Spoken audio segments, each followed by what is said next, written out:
While others missed the moment, these leaders saw the signal and made the bet. In this episode, Patrick Brown, the CEO of Unity Communication, reveals a bold bet that is redefining how to run a business process outsourcing company. Not only did he have to upskill his team, but he had to change how he charged his customers, moving from a number of employees pricing model to an outcome-based pricing model. Welcome to This Way Forward with Charlie Newark-French. My guest today is Patrick Brown. Patrick is the CEO and founder of Unity Communications. Patrick, thank you for joining us. Thank you for having me, Charlie. Absolutely. Just before we get started, tell us a little bit about Unity Communications for our audience members that don't know about the company.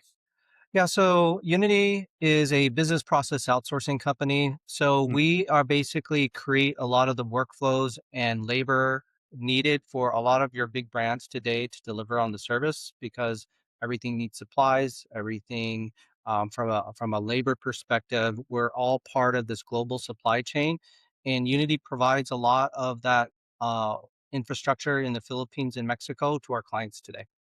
What kind of services? Just make it a little bit more real for me. Yeah, so especially in the United States, UK, and other places, they're very good at building and creating new products to come to market. But Yep. a lot of these products require very tedious, labor-intensive processes that Mm, I will hire teams for in the Philippines and Mexico to build for them, because we're really good in the US in making things. But when it yep. comes to the very tedious level one customer service, a lot of these roles, we stack very well with the people in the United States and the Philippines to create an overall global delivery system. Perfect. Okay, so that's what your business does. As you know, on This Way Forward, we tried to talk about big, bold, strategic bets. I think you've got one in mind. Would you mind telling us about what the bet you made was, and then we'll get into it? Sure. So in a lot of times in the business processing outsourcing world, a lot of revenue and value is created by how large your team is, how Yes. big your pool of labor is, and Yep. how many heads you have towards one line of business, two lines of business. We are often The measured by entire, how yeah, many. yeah, Well, the go ahead. entire business model is full-time employees, basically. It's like how many heads can you supply to a given customer? That's correct. So, and then that in turn creates, the margin. People evaluate, people measure you up on how many heads that you have. And I don't see that model working in the future. I Mm, don't. So we have so many tools available to us now for video editing, for accounting, for you can name every single line of business. There is a SaaS model, a tech enabled platform, or an AI enabled machine that mm, can allow one person with skills to do so much more. So one of the things that AI has done is they allow you to work faster and multitask with different items and they can complement you. So the bet that I made was that I bet I can do the same amount of work with the mm, half of the people, mm, because, which to a lot of BPO industries out there, this is kind of a death sentence. We make our money by providing labor in the Philippines, Mexico, Africa, India. mm, Well, if they don't need to do the labor and the labor's done by AI and software, then we're out of business. mm, But what I have found is that's not true. As long as we're in a world with people, we want to work with people that can get the job done quickly and use tools available to them. So my strategic bet is I'm layering every single FTE I have mm, that creates value to do the job. So mm, if I can take a job that normally takes 10 people 2 hours to do, and I can do it with 5 people in the same amount of time, and I mm. increase your margins and I lower headcount, I've decided I'm going to do that every time, Yeah. because you're my client. You have to maintain certain margins to stay in business. If Mm, I'm your labor pool, I'm usually the top source of the cost of you delivering your product. So if I can deliver twice as much more, but deliver it with half of the headcount with tools, yeah, maybe my count goes lower, but I'm able to deliver more. I'm mm. able to go to market at a higher value. And everybody wants to put themselves in an AI world or a human world. We're going towards a hybrid world. where people and tools work together. And if I'm the BPO that has everybody trained and working with all the different AI tools, along with their own human empathy, human Mm, instincts, human, skills to solve problems, that's what I'm betting on. And yeah. it's turned out to be a fairly good bet so far.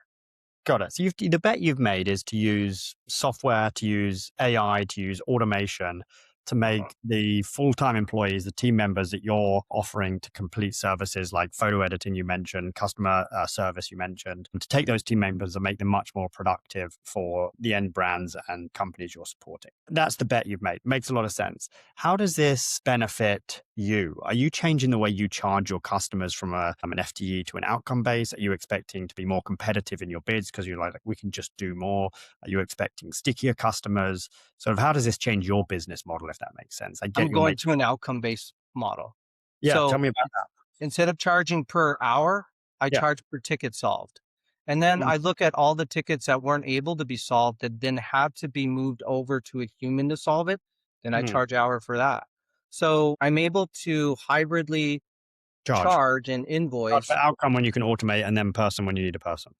Yes. So if Charlie, you want to open a new line of business, a new product line, and I can basically charge you only on what we do, you Mm, will be more successful on making that business successful because your costs are now more stable. And mm. you can't run out of two things. You can't run out of money and you can't run out of time. So if Yeah. I'm helping you be successful, Yeah. I'm going to ask you for another one of your businesses to automate and to make more Yeah. efficient. Yeah, makes a lot of sense, Patrick. One of the questions I always like to ask here is why was it a bet? Why was it non-obvious? Like, why aren't other people, or why didn't other competitors of yours move as quickly as you did? What were you seeing they didn't, or what were they seeing you didn't? So large BPOs that are especially in the M&A, private equity, and even public markets, they Yes. have they have trenched their entire business to get valuation based on headcounts. So Mm, you don't have a single person making a decision. You have groups and groups of people. So the yeah. larger the pool of shareholders, the less that they're going to be able to come to a consensus because they they've made this bet on this company 5 years ago when it was an FTE model. Now So it's a everyone's incentives from sort of the board level and way and pattern recognition all the way down to frontline managers and individuals is based on FTE. So they just carry on that course. yeah, and just like any human, they don't like change. They Yeah. are out of their comfort zone. They're Yeah. worried their investments are going to go negative. So instead of retooling and doing the hard work and Mm, trenching, mm. they're going to try to offload those assets to the next person and kick the can down the road, which private equity loves to do. Right. They're going to Or let it go out of business slowly and milk it for what they can versus doing a big change and trying to get better business. they will. And we see that with marketing all the time. So it's at the end of the day, do they have the will to retrench, reconfigure, and fail a few times? Mm, And private equity isn't really known for yeah. those types of behaviors. They're looking for the unicorn that's going to take them over across the rainbow.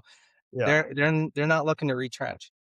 Yeah. Makes a lot of sense. Okay, cool. The next question I've got for you, Patrick, is who did you have to persuade? Was this your investors? Did you have to persuade your partner? Did you have to persuade yourself? Was this sort of like once you said it, it was easy to rally the troops? Tell me about that.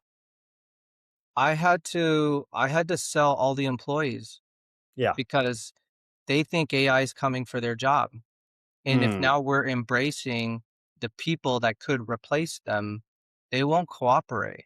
And if So my you mentioned this employees, idea of hybrid. Do you believe that to be true? And if I was one of your employees and I came to you and I said, why would I like allow you to learn how to use AI and displace myself? What would you say? yes, well, AI is not going to replace you. However, Charlie, the Mm. person that knows AI will. Mm. And unfortunately, that is the future we're looking at, that the Yeah. people with AI skills are just like in the 90s, people with computer skills. If you didn't Yeah. have those skills and develop them, you become obsolete and the company becomes obsolete. And at the end of the day, I'm a curious person. I like to learn. These Yeah. are fun tools. I Yeah. want to train you and teach you to learn. And if you don't want to learn, Yeah. Since I hire for attitude and not skills, then your attitude, quite frankly, Yeah. is no longer aligned with the culture of Unity. That's what I Yeah. would say. I think this idea of like constantly learning um, is important. And there's no doubt in my mind, you're right, which is that certainly for the next 5 years, those that know how to use AI are going to have an edge over those that don't know how to use it. Who knows what 10 years looks like? Anyway, next question, last question for you here Sure. is how did you know you were on a track? Did you have any moments of doubt? Did you have like 100 employees just quit one day? I don't know. Did anything happen? And how's it going?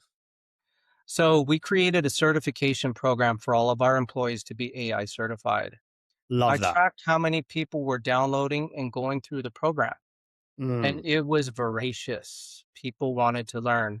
So Wow. when your livelihood is at stake and someone very plainly tells you this is what you need to get to do Yeah. it, but I was in an echo chamber. So part of the echo chamber was not only am I saying it, but their friends are saying it.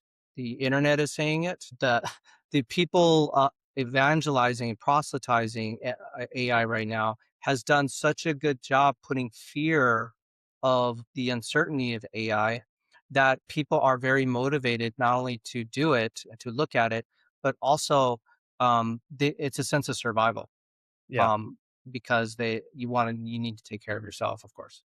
Yeah. Makes a lot of sense. Patrick, that's exactly the kind of story we like listen to. This is a bold bet. This is the bet of the moment. I don't see any other path forward. I think you've taken the bet a lot earlier than other people. And I think the way that you've approached sort of tracking it, getting people to engage, getting people to go through some form of like a learning course is extremely smart. And thank you for taking the time to sit with us here today. Thank you for having me, Charlie. It's been a pleasure. And hopefully we could talk again in 3 years so we could take a bigger measuring stick on how the bet played out long term. Exactly. Let's check in. We'll check in 2 years. I suspect this is going to move quite quickly. Yes. Yes, it sure will. Thank you, Thank you. Patrick.